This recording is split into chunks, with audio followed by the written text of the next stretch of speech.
A ciência começou a avançar. Mas muitas pessoas acham que a pesquisa genética está interferindo na natureza e que é potencialmente perigosa. Os mais preocupados são os ingleses e os poloneses. Os menos assustados estão na Dinamarca. Acho que não vai ajudar ninguém. Eu digo isso porque... o que estão fazendo com isso? No geral, me assusta muito porque são homens brincando de Deus e criando novas formas de vida. E, na minha opinião, não é o que devemos fazer com a natureza.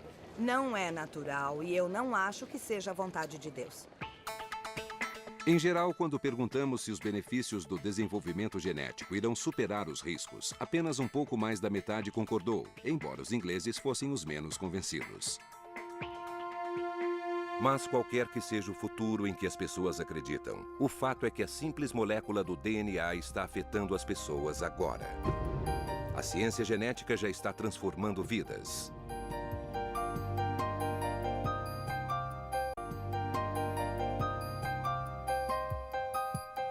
Prevenir as doenças é um sonho antigo da medicina. E a ciência genética pode fazer esse sonho se tornar realidade.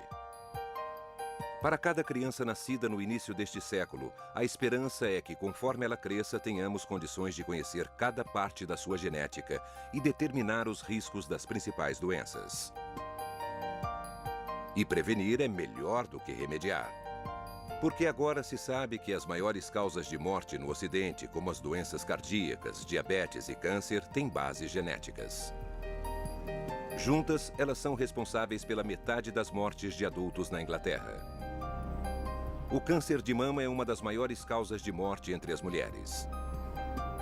Todos os anos, 38 mil mulheres descobrem da maneira mais difícil que correm risco.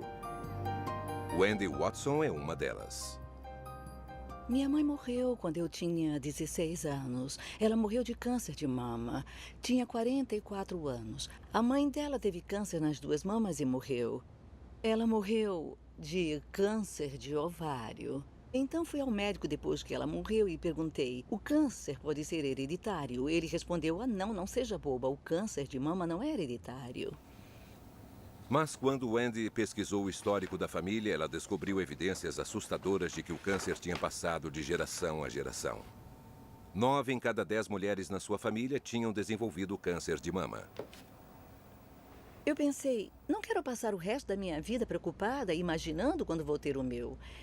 E cheguei à conclusão de que a melhor coisa que eu podia fazer era eliminar o risco. O mais rápido possível, quer dizer, eliminar antes de desenvolver a doença. Depois que o câncer se instala na mama, a única maneira de evitar que ele se espalhe é pela remoção da mama. Aos 35 anos, Wendy Watson se submeteu a uma mastectomia dupla por precaução. O que eu fiz não serve para todo mundo, mas sem dúvida foi o certo para mim. Com certeza. E fiz isso depois de abrir os meus olhos e de investigar por minha conta. E fiquei satisfeita com o que eu tinha feito. Eu teria que voltar depois de 6 meses e fazer uma cirurgia de reconstrução. Não fui porque não consegui decidir de que tamanho ela seria. E 10 anos depois, não tenho ideia do tamanho que teria agora. E nem vou pensar nisso. Wendy fez a operação sem saber se de fato tinha câncer hereditário. De qualquer forma, a evidência era apenas circunstancial. A promessa da ciência genética é acabar com as suposições nos diagnósticos das doenças. E essa é a esperança de Becky, filha de Wendy. Mas isso depende de encontrar a causa genética do câncer de mama. O nosso destino genético é determinado no momento da concepção.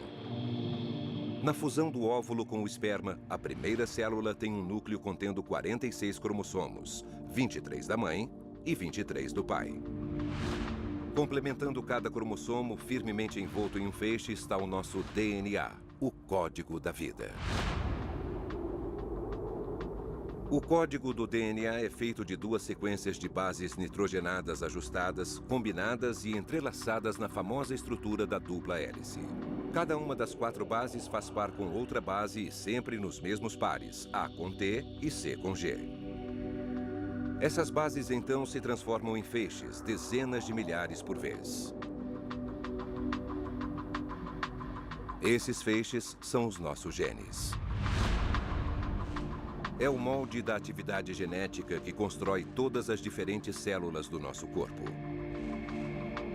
Mas o que nos diferencia uns dos outros são os genes que herdamos dos nossos pais. E isso é, com certeza, um jogo de sorte. Quando um casal tem um filho, metade dos genes da mãe e metade dos genes do pai se misturam para formar um novo ser. Todos nós queremos que os nossos filhos herdem uma boa combinação de genes.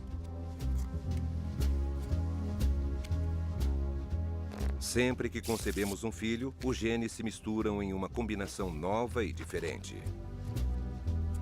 A razão dos nossos filhos se parecerem conosco é a origem das informações genéticas, mas não há meios de saber como será cada nova geração. Para a maioria, podem ser coisas como a nossa altura, ter ou não uma boa visão, aptidão para a matemática e assim por diante. Mas, de vez em quando, a natureza comete um erro. E a criança herda de seus pais alguma coisa que, no geral, é mais grave. O problema é, com dezenas de milhares de genes no corpo humano, como encontrar aquele que deu errado?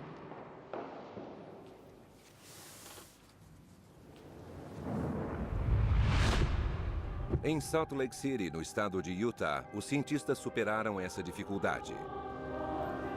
A grande vantagem deles está na população que o cerca. Salt Lake City é o berço da Igreja dos Mormons.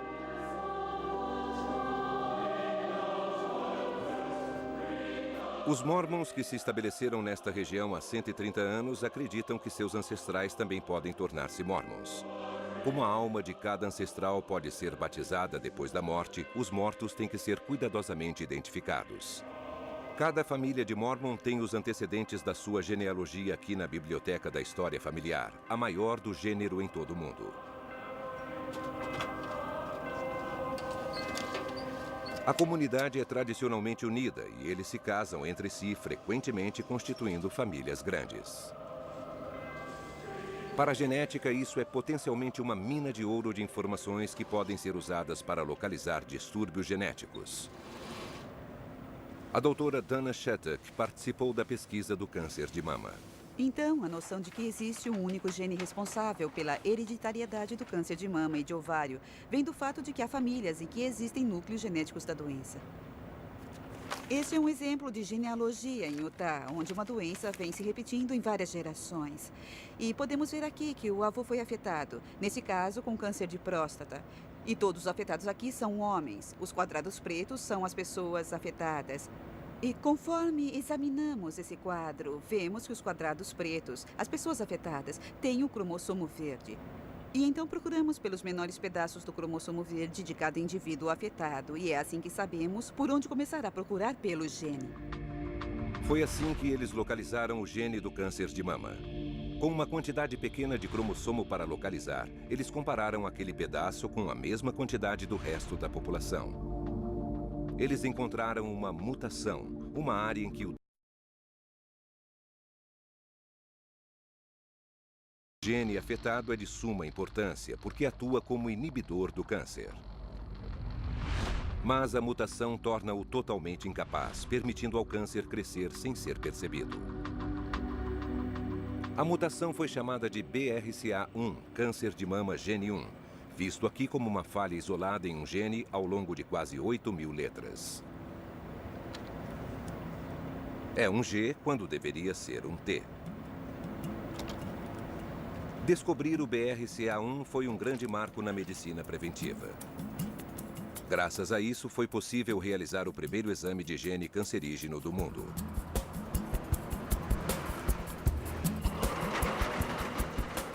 Hoje, o Myriad processa mais de uma centena de exames de BRCA1 por dia. Cada exame está potencialmente salvando uma vida. O poder dos exames genéticos não é apenas mostrar quais genes estão envolvidos, mas poder dizer às pessoas de uma mesma família se elas correm um risco específico. Esse é o poder de um exame genético e são essas pessoas que recebem intervenções, o que evita um problema que de outra forma aconteceria. A medicina preventiva é isso, acessar o risco e tomar as medidas para reduzir o risco de futuras doenças. O BRCA1 é agora considerado o grande vilão em cerca de 10% de todos os casos de câncer de mama. Ter o gene aumenta as chances de desenvolver o câncer de mama de 5 a 85%. Para muitas mulheres adultas, os exames de genes como o BRCA1 são uma medida de precaução. 2 anos depois da operação, o Andy Watson teve a chance de descobrir se tinha o BRCA1. O teste deu positivo.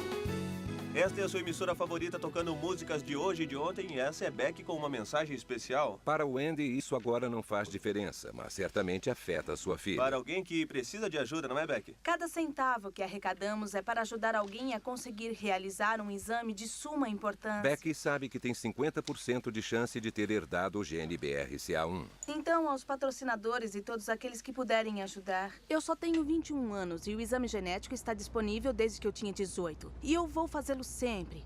Mas o câncer de mama na nossa família, ele não se manifesta antes dos 35 anos, mas por volta dos 40 anos. Então, eu acho que não preciso me preocupar muito com isso ainda. Por isso, eu peço que desperte o seu coração e participe com a gente desta campanha. No momento, a única medida preventiva para mim é fazer mastectomia dupla.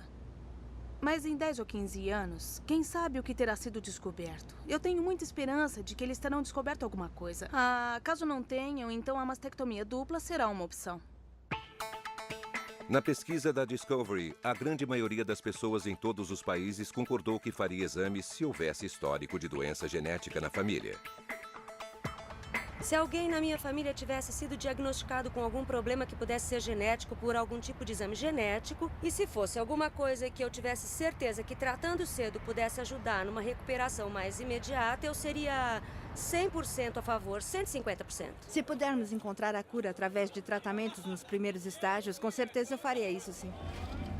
Os exames de gene parecem ser a grande esperança da medicina preventiva. Mas, por enquanto, isso só é possível nos exames de um único gene, o BRCA1. E esse simples exame levou 6 anos para ser desenvolvido. Sabe-se agora que a maior parte de doenças como ataque cardíaco, Alzheimer, a maioria dos tipos de câncer e a diabetes envolvem uma gama complexa de genes. Por enquanto, ninguém sabe quantos. E ninguém sabe o que a maioria dos genes faz. O professor Steve Jones acha que precisamos encarar a realidade. Hoje em dia, existe uma ideia detestável daquilo que foi sequenciado, de que o gene talvez seja muito mais complicado do que de fato nós pensamos. Talvez cada gene não esteja apenas produzindo uma proteína e fazendo o seu trabalho. Talvez cada um esteja fazendo uma dúzia de trabalhos diferentes. Cada um dos chamados genes possa ser uma caixa preta, com dezenas de pequenas unidades dentro, que são isolados, unidos e organizados de um modo que nós não entendemos. Em meados dos anos 90, os cientistas perceberam que a compreensão das doenças genéticas complexas significava o conhecimento de cada gene do corpo humano. Mas eles tinham que descobri-las primeiro. Imagine todo o DNA do nosso corpo estendido numa estrada.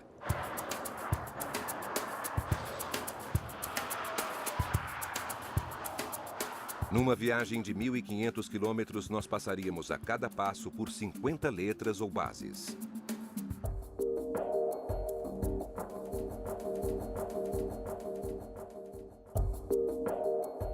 E assim como a verdadeira paisagem, muito dessa paisagem de DNA pareceria igual. Monótona. Inativa. Uma vasta quantidade de letras repetidas, muitas delas aparentemente sem fazer nada. Estima-se que apenas 3% de DNA são parte de um gene funcional. Mas existem áreas que fazem alguma coisa. São os genes que efetivamente produzem as proteínas. O que o resto faz, ninguém sabe. Aparentemente, muitos deles são inúteis, abandonados pelo nosso passado evolutivo. Com certeza, muita coisa inútil. Mas o que eu quero enfatizar é que é muito importante obter a sequência, conseguir a ordem das letras do entulho e, assim, entender o conjunto. Bom, esses 3 milhões de letras parecem muito, mas na verdade não é tanto assim em termos de computação. Com uma pequena compressão, podemos passar para um único CD-ROM. Na verdade, podemos ter um CD-ROM com todas as instruções para fazer um ser humano.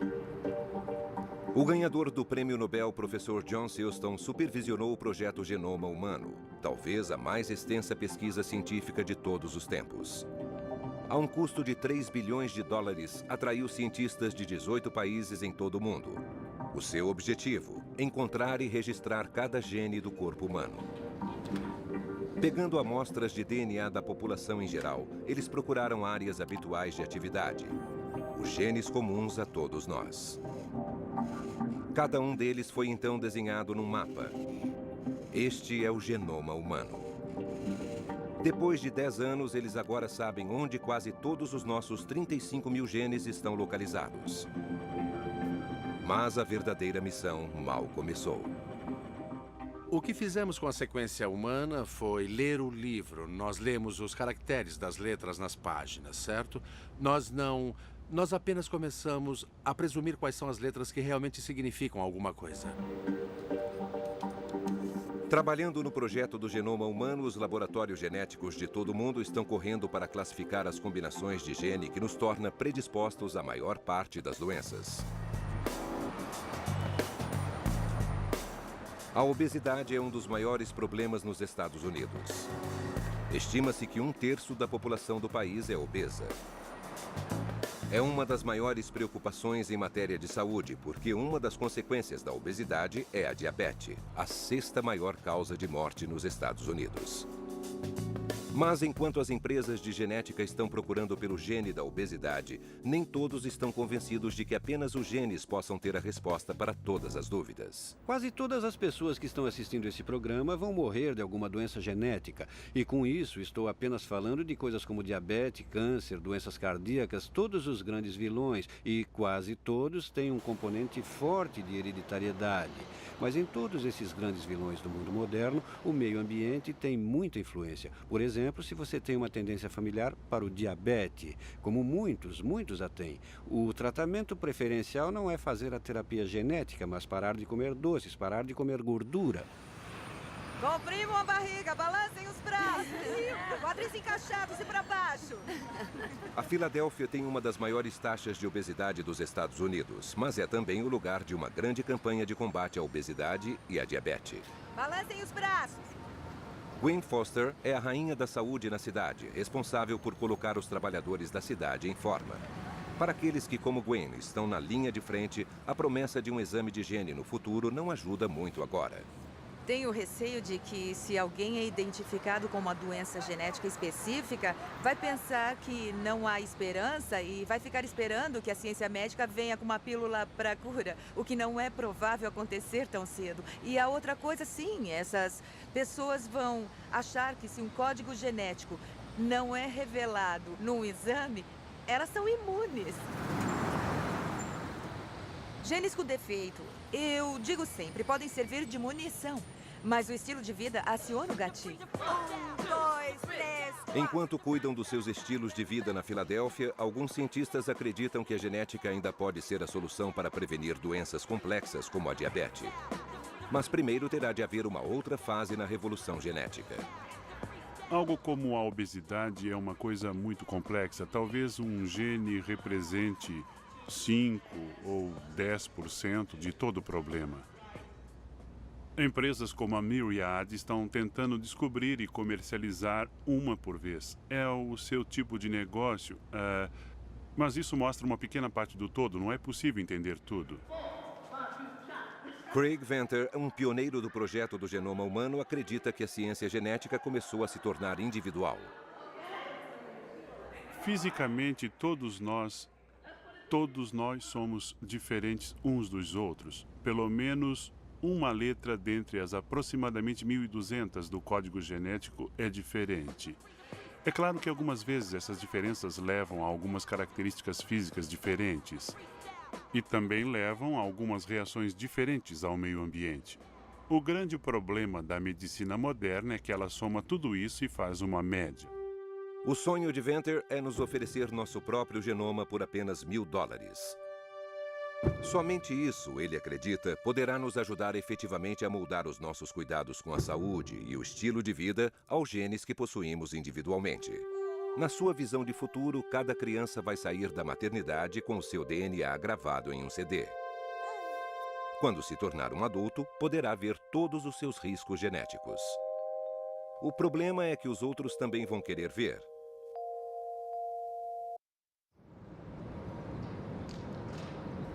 Uma das maiores questões que surgem da informação genética é sobre o seguro de saúde e de vida no futuro. Imaginem um mundo daqui a alguns anos, onde poderemos ver todo o nosso DNA sempre que precisarmos. Até lá, os cientistas terão finalmente concluído o que cada mutação de gene significa de fato no corpo humano. Quem é que gosta da gente hoje? Ninguém. A companhia de seguro de Sam quer saber se ele tem uma mutação específica que poderia deixá-lo mais propenso a um câncer de pulmão. Nós achamos que um gene assim é relevante para você devido ao seu histórico de ex-fumante. Ah, tá, lá vamos nós. Precisamos lidar com questões sérias, questões como a privacidade dessa informação, quem tem acesso a ela. Temos que lidar com o risco dos empregadores, dos governos, das companhias de seguro que abusariam ou fariam mau uso da informação. Vem cá, deixa eu dar uma olhada. Se você souber que um gene vai provocar um câncer quando você estiver com 35 anos, ou se você tem uma companhia de seguro, você vai querer usar essa informação. E se você é um empregador, provavelmente não vai querer contratar essa pessoa. Você tem um gene. Olha. Em todo o mundo, no século XXI, a próxima geração vai exigir o seu direito à privacidade, a privacidade genética. O seu direito a não ter uma informação pessoal, seja qual for, usada como forma de discriminação, mau uso ou abuso contra si mesmo. Sabe de uma coisa? Eu não acredito.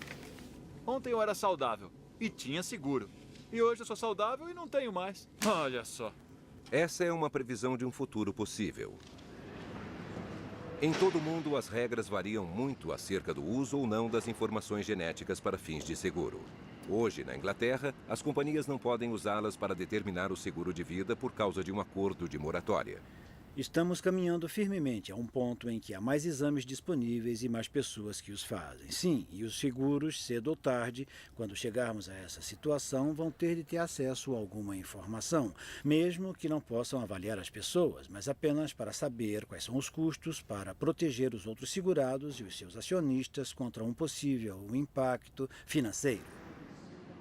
A maior parte das seguradoras na Inglaterra reluta em ser a primeira a pedir o acesso por causa da preocupação do público sobre as informações genéticas. Eu acho que as pessoas estão verdadeiramente assustadas com esse tipo de informação. Poderia ser usada para os mais diferentes fins, não apenas para o seguro, e nós temos que respeitar isso. Assim como a discriminação, há uma questão mais profunda. Uma informação crucial sobre você, na verdade, pode pertencer a outras pessoas. Eu acho que o público ficaria surpreso se soubesse que cada vez que um cientista, uma instituição científica ou um estudo da ciência humana localiza um gene, imediatamente o licenciam. Eles o declaram como propriedade intelectual. Empresas genéticas como a Myriad conseguiram patentear não apenas os exames que fazem, mas a própria informação. Por isso, o gene BRCA1, por exemplo, pertence a ela. Muitos geneticistas estão preocupados com a ideia de patentear os genes humanos. Eu também estou preocupado, porque ninguém inventou o gene humano, eles apenas o descobriram. Não podemos patentear os genes, ninguém é dono deles. Isso é um absurdo. O câncer de mama é comum na minha família. A minha mãe. As minhas irmãs. Mas eu descobri que isso pode ser evitado. Pelos exames, posso saber se corro risco. A Myriad agora está fazendo uma campanha publicitária para a maior conscientização das mulheres sobre os riscos do câncer de mama. Mas muitos veem nisso motivos menos altruísticos. Em primeiro lugar, precisamos entender que isso diz respeito tanto à ciência quanto ao dinheiro. Cada exame de BRCA1 da Myriad custa $1.400.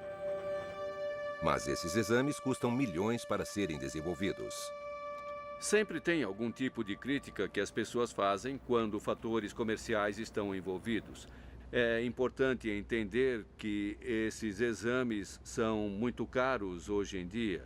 Novas tecnologias poderão surgir e baratear os custos e torná-los acessíveis a um grande número de pessoas. Uma patente é dada, não definitivamente, mas por um prazo limitado para permitir que alguém que tenha colocado dinheiro e energia no desenvolvimento de um determinado teste ou de um determinado remédio possa receber algum lucro e assim encorajá-lo a correr o risco. Porque se eu disser, você faz a pesquisa e ela será de domínio público, por que você se interessaria? A possibilidade de uma empresa financiar essas pesquisas é uma coisa muito boa, porque essa empresa está recebendo incentivos para criar serviços, para criar produtos que irão beneficiar a humanidade. Se não for para beneficiar a humanidade, ninguém vai querer pagar por eles e as companhias de seguro não vão indenizá-los e as pessoas não irão usá-los. O que impulsiona a ciência genética hoje é a prevenção das doenças.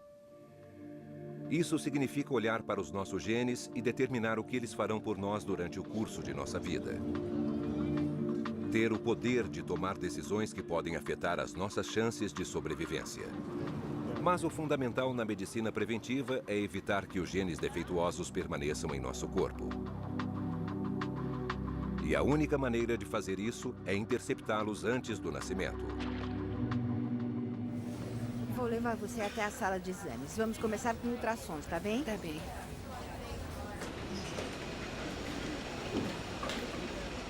Gwen Berkowitz está fazendo tratamento de fertilidade, mas não porque ela é estéril. Ela e o marido Jeff estão usando um método pioneiro chamado diagnóstico genético pré-implantação. Eles têm esperança de que esse método lhes traga uma criança capaz de sobreviver mais do que algumas semanas.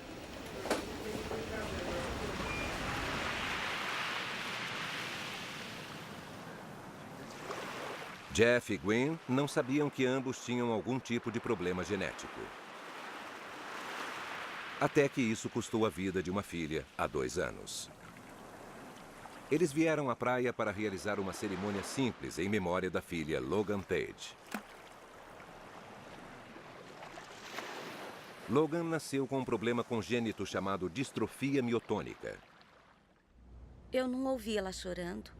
Eu só ouvi um pequeno choramingo, foi só isso. E eles a trouxeram para mim e depois de alguns minutos colocaram no meu peito só por um segundo. E daí eu disse, ela é tão linda, tão meiga. Eu não sabia de nada dos tubos e eu pensei que ela é minha filha e eu vou levá-la lá para casa dentro de poucos dias. Depois que ela foi levada para a unidade neonatal de tratamento intensivo, me levaram até lá e me deixaram. Parecia que havia algum problema, porque ela não conseguia respirar sozinha. Logan nunca respirou sem ajuda. Ela sobreviveu apenas 5 semanas. Os genes de Logan foram herdados dos pais. Mas o gene da distrofia miotônica ela herdou de Gwen. O gene afetado é responsável pelo controle muscular. E deu errado desse jeito. Além da estrutura normal das bases ou letras, ele tem um fator em comum. Uma série regular de repetições. CTG, CTG, CTG. Todo mundo tem um número exato desse tripé. 3 repetições de nucleotídeos. Jeff tem 7 deles em um dos cromossomos. Em outro cromossomo ele tem 16. E isso é perfeitamente normal. Mas do lado de Gwen, ela tem 225 desses tripés de CTG. E isso é demais. E traz alguns sintomas da distrofia miotônica. Eu reparei que é como abrir potes. Olha só, dá pra mostrar com a minha mão. Se eu apertar bem por uns 4 ou 5 segundos e depois tentar abrir, é o mais rápido que eu consigo. Então... Quando as 225 bases repetidas de Gwen passaram para Logan, uma nova mutação aconteceu e ela herdou 1.500. A falta de controle muscular no corpo de Logan era tão grave que foi fatal. Para Gwen e Jeff, existe uma chance de 50% de que uma outra criança possa herdar o gene defeituoso de Gwen. As probabilidades não são boas. Como já tiveram uma filha afetada, as chances de que tenham outra aumentaram. É uma loteria. E a gente certamente está correndo um risco. A gente não sabe como o dado vai cair, a gente não sabe com que cartas vai jogar. Então temos que trapacear. Isso significa usar o diagnóstico genético pré-implantação. Em simples palavras, isso permite ao Dr. Hilves trapacear no jogo de carta genético. Se cada jogada é um embrião, antes que eles comecem o jogo, o Dr. Hilves pode analisar e ver se há algum gene mutante.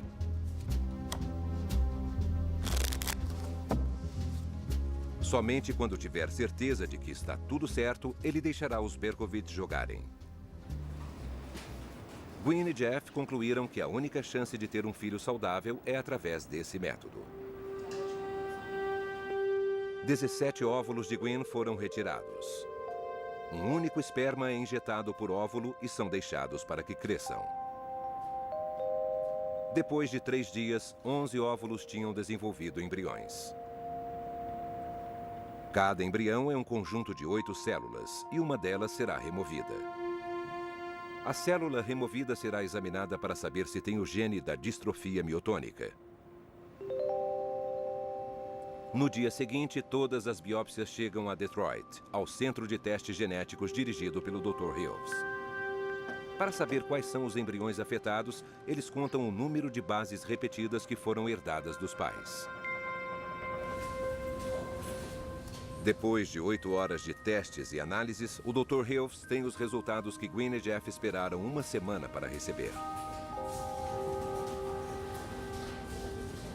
Acabamos de receber os resultados e temos ótimas notícias. Temos os resultados de 10 das 11 amostras. E das 10, 5 delas não têm distrofia miotônica. No dia seguinte, Gwen e Jeff são chamados na clínica para o estágio final do processo, a reimplantação dos óvulos saudáveis. Dos 5 sem a distrofia miotônica, 2 serão implantados. Os outros 3 serão congelados para o caso da transferência não dar certo. Os 5 embriões que deram positivo serão descartados. Parece a única coisa lógica a fazer, porque com certeza eles têm a distrofia miotônica, apesar de ainda provocar discussões sobre ética em muitas pessoas. Para mim é assassinato. É como se eles tivessem uma doença porque Deus assim desejou.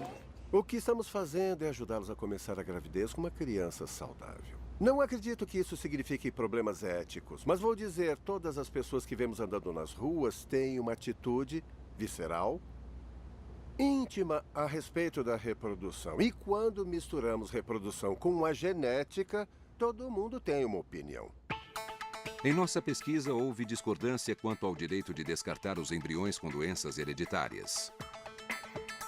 Os norte-americanos foram os menos dispostos, com apenas 2 em cada 5 pessoas a favor, enquanto o dobro dos turcos acha que sim. Gwen e Jeff receberam cartas contra a decisão de retirar os embriões danificados. Sabe, algumas das cartas que recebemos não chegam a nos comparar com os nazistas, mas insinuaram isso. A gente não quer um bebê com cabelos loiros e olhos azuis, ou, sei lá, uma menina especificamente, ou um menino especificamente. A gente só quer um bebê saudável. Isso é tudo que a gente quer, só isso. Agora, do ponto de vista da família e de uma criança saudável e feliz, acho que é uma evolução maravilhosa. Eu não consigo entender como alguém com algum traço de bondade possa ser contra isso. Todo mundo tem direito a ter um filho nesse mundo, certo? Não é nada. Há muitas pessoas que não podem ter filhos. Há pessoas que são estéreis, há pessoas que, por um motivo ou outro, não podem ter os próprios filhos. Eles podem adotar. Em todos os 8 países, a maioria considerou a possibilidade de não ter filhos se houvesse risco de doenças hereditárias graves. Na Inglaterra, mais de 4 entre 5 ficariam sem filhos. Mais e mais pessoas estão fazendo exames genéticos para evitar transmitir genes potencialmente mortais para os filhos. E isso tende a crescer mais conforme a tecnologia avança. Mas para algumas pessoas, apenas fazer exames médicos não é suficiente. Elas necessitam mais do que evitar. Elas precisam de cura. A família Nash passou da tecnologia dos exames genéticos para o que eles acham que seria sensato fazer em seguida. Usando o diagnóstico genético pré-implantação, eles conceberam uma criança que não só é saudável, como salvou a vida da irmã mais velha. Molly nasceu com uma doença rara, a anemia de Fanconi, o que significou que ela não podia criar a sua própria medula óssea, um distúrbio que levaria à leucemia e à morte quase certa. Disseram que a medula óssea começaria a falhar por volta dos 3 anos. E se não fizesse transplante, com 7 anos ela morreria. E isso aconteceu com Molly. Isso é uma coisa que ela sempre escutou, ela acompanhou. No dia que ela fez 3 anos, a vida começou a se desintegrar. Para salvar Molly, a única solução era o transplante de medula óssea. Mas para dar certo, teria que ser geneticamente compatível. Com doadores sem parentesco, a taxa de sucesso é de menos de 20%, se conseguir achar um compatível. Também disseram que havia o transplante entre irmãos, um transplante em família, e que o sucesso nesse caso é de 80%. A única condição era que tinha que haver um irmão. A coisa mais próxima de um irmão que a Molly tinha era o cachorro dela. E a possibilidade de termos outra criança com Fanconi era 1 em 4. Então, Lisa ouviu falar do diagnóstico genético pré-implantação e foi procurar um dos muitos especialistas, o Dr. Charles Strom, em Chicago. Então eu disse a ele, me diga uma coisa. Se o senhor puder me dizer se o bebê tem Fanconi ou não, por que não me diz se ele pode de fato ser o doador? E ele disse, eu não sei se poderia. Eu nunca pensei nisso. Para mim, isso foi surpreendente e eu percebi imediatamente, quando ouvi essa proposta, que isso iria revolucionar o tratamento das doenças genéticas e iria revolucionar os cuidados com as crianças com doenças genéticas crônicas. De 30 embriões, apenas 5 tinham a composição genética certa. Em 4 tentativas de gravidez, o último embrião produziu Adão. Sua medula óssea combinava perfeitamente com a de Molly, já quase inviável para o transplante de tão doente. E aqui está o irmão que a Molly estava esperando. E aqui está o meu bebê lindo e saudável. E é essa coisa tão pequenininha que vai salvar a vida da Molly. Hoje as 2 crianças estão bem e ansiosas para levar uma vida normal e saudável. Acho que tivemos muita sorte, porque pudemos contar com a ajuda da tecnologia e isso foi importante. Quando perguntadas sobre situações como essa enfrentada pela família Nash, a maior parte das pessoas da nossa pesquisa acha que os pais deveriam ter a permissão de selecionar um embrião para curar um irmão. Surpreendentemente, mesmo num país católico como o Brasil, 9 entre 10 pessoas acham que os pais devem ter esse direito. Mas nem todos estão felizes com o precedente que os Nash abriram. Esta foi a primeira vez que uma criança foi seletivamente concebida com outro propósito senão o de melhorar a sua própria saúde. Agora voltamos à concepção da biologia. Não seria irresponsabilidade dos pais não escolher o que é melhor para a criança, mas é bom que fique claro que isso muda para sempre a ligação entre as crianças e os pais. O pai se torna um arquiteto. As pessoas têm filhos por vários motivos. Têm filhos para salvar o casamento, têm filhos por causa dos impostos e têm filhos acidentalmente, na verdade. A maioria das crianças é concebida acidentalmente. E com certeza eu acho que o propósito de salvar a vida de um irmão mais velho é a melhor razão possível. Mas seria esse o primeiro passo para projetar bebês? Oi, Joe. Sam? Muitos cientistas acreditam que dentro de poucos anos nós teremos um registro do nosso genoma pessoal. E um dos usos mais eficientes dessa tecnologia será para casais como Joe e Sam, que querem ter filhos. Nessa visão moderna de futuro, eles estão prestes a selecionar os genes que querem transmitir. Em resumo, projetar o seu próprio filho. Muito bem. Em primeiro lugar, menino ou menina? Menino. Menininho, por favor. Assim que começarmos a entender o que os genes dizem de nós, nós vamos querer fazer as opções acerca dos nossos filhos. O professor Greg Stock escreve sobre genética humana na Universidade da Califórnia e vê a possibilidade de projetar bebês se tornar real dentro das próximas gerações. Acho que a habilidade para projetar as características pessoais está bem próxima. Talvez não mais do que uma década ou um pouco mais. Primeiro serão as pessoas muito ricas, que vão querer ter certeza de que não terão filhos sofrendo de várias doenças genéticas. Eu já contei sobre o histórico daquela doença na família dele. Você pode resolver isso para mim, por favor? E depois, lentamente, serão as menos vulneráveis, por exemplo, como uma grave depressão ou alguma coisa do tipo, e depois para escolher a personalidade e o temperamento. Quais são os pais que não gostariam de poder programar tudo o que pudessem para ter filhos perfeitos? Muito bem. Vamos começar pelos olhos. Eu gostaria que fossem iguais aos meus. Quer dizer, só a cor, porque, sabe, eu tenho miopia. Tudo bem, vai ser com 20 graus. Isso já é padrão. O problema é que toda essa tecnologia, esse difícil caminho para usar o gene, conduz a um novo movimento eugênico, porém um movimento amigável. Você não quer um bebê saudável. Você não quer ter a possibilidade de fazer previsões e planejar os princípios da vida para poder viver melhor, para o seu filho viver melhor? Aí está. Podem escolher à vontade. Mas o que eu estou sugerindo poderia ser ainda mais devastador do que os eugênicos de Hitler, mesmo que as intenções e a motivação sejam nobres. Porque o que aconteceria numa análise final é que a vida se resumiria à engenharia, onde os nossos filhos seriam a experiência mais moderna de compra numa sociedade pós-moderna.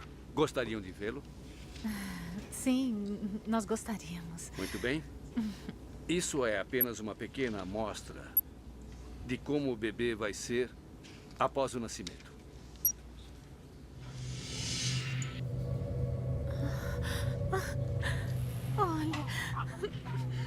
Olha só para ele. Ninguém sabe se essa visão vai se tornar real algum dia, ou em quanto tempo. Mas é essa visão que a maior parte de nós gostaria de ter? A ideia de bebês projetados é universalmente impopular. Mesmo na Turquia, onde encontramos o nível mais alto de aceitação, menos da metade é a favor. Os seres humanos sempre lutaram para melhorar, até aí tudo bem. Mas quando se trata de manipular o DNA para projetar os bebês, para mim a resposta é não. Entre 80% a 90% dos pesquisados acreditam que a tecnologia do gene só deveria ser usada para tratamentos médicos. Acho que tem uma diferença muito grande entre um bebê loiro e saudável e outro que vai viver numa incubadeira sem poder ver a luz do sol durante todo o resto de sua vida. Acho que quando se trata de escolher o destino dos nossos filhos, as pessoas e as leis logo irão perceber o que é aceitável e o que não é. Está fazendo 50 anos que o código do DNA foi decifrado. Nesse tempo, muitas vidas foram transformadas pela ciência genética. Mas a promessa de uma vida mais longa e mais saudável para todos ainda parece um longo caminho a percorrer. E os avanços trouxeram mais dúvidas do que respostas. Será que superaremos os desafios tecnológicos? Será que resolveremos os dilemas éticos? Acima de tudo, saberemos lidar com as nossas próprias expectativas? Existe agora toda uma realidade que já esteve à nossa frente e sobre a qual temos que tomar decisões. Vamos tomar boas decisões, mas vamos tomar decisões erradas também. Vai ser exatamente igual a todas as outras coisas e não vai nos levar para um mundo perfeito, onde não existem problemas, mas não vai nos deixar nos levar para a destruição. Nós percorremos um longo caminho na genética nos últimos 50 anos. Há 50 anos teria sido completamente inconcebível imaginar que em meio século nós teríamos sequenciado o genoma humano. E nós o fizemos. Mas na ciência nunca sabemos até onde já chegamos. Estamos sempre olhando para o horizonte e quanto mais avançamos, mais ele se distancia. Qual o nome? Adão.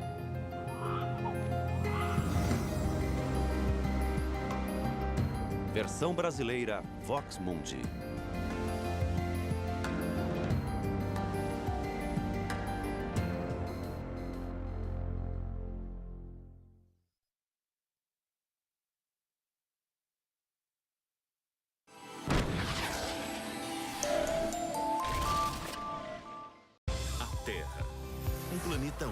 Que a vida se manifesta de formas infinitas. O habitat de milhões de seres vivos. Lugar de beleza inigualável. E de total devastação. A natureza pode te colocar à prova. Quando surgem ulcerações, os pés ficam brancos como cera. Para mostrar que sua força de criação é igual ao seu poder de destruição. A inspiração pode vir de onde menos se espera. Observe ao seu redor. Estamos aprendendo com a tromba do elefante, com os tentáculos do polvo. Deixe sua marca. Nós queremos atrair os jovens para serem os engenheiros que precisaremos amanhã.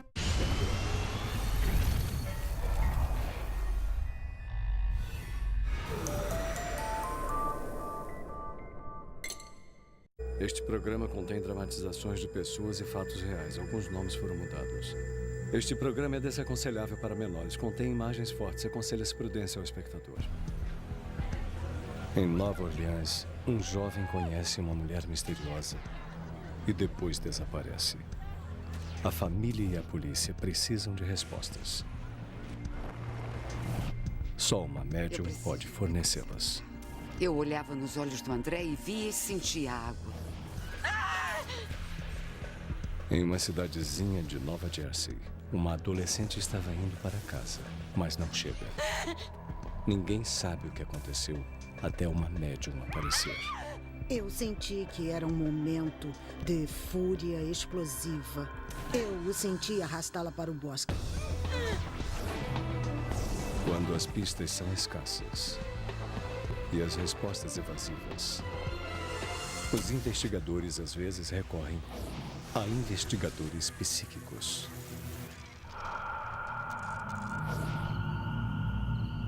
Desaparecido. Kenner, na Louisiana, nos arredores de Nova Orleans. Em 9 de junho de 1987, André Daigle, de 27 anos, joga sinuca depois do trabalho com seu amigo Nick Shelley. Nós jogamos 2 ou 3 partidas. E aí o André foi ao bar pegar 2 cervejas. Oi, tudo bem? Aí então, ele começou a falar com uma mulher no bar. Ela parece misteriosa. Ela não estabeleceu contato visual comigo. Eu achei que fosse tímida. Não foi tímida para pedir a André uma carona até em casa. Eu fui para um lado e ele foi para outro, com ela. Ela disse que morava perto e ele ia levá-la. E foi a última vez que vi o André.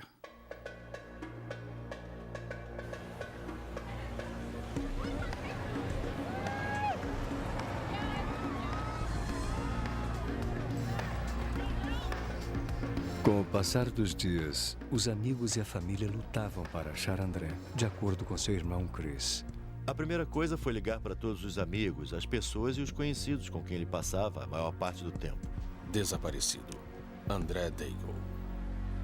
Mas ninguém sabia do André. A família da queixa do desaparecimento. Registro de desaparecimento. E embora a polícia concorde em procurar a caminhonete de André, o capitão da polícia de Kenner, Jim Gallagher, não pôde iniciar uma grande investigação.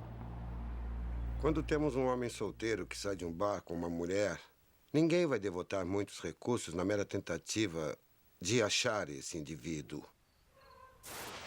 Mas a família Daigle não pôde esperar.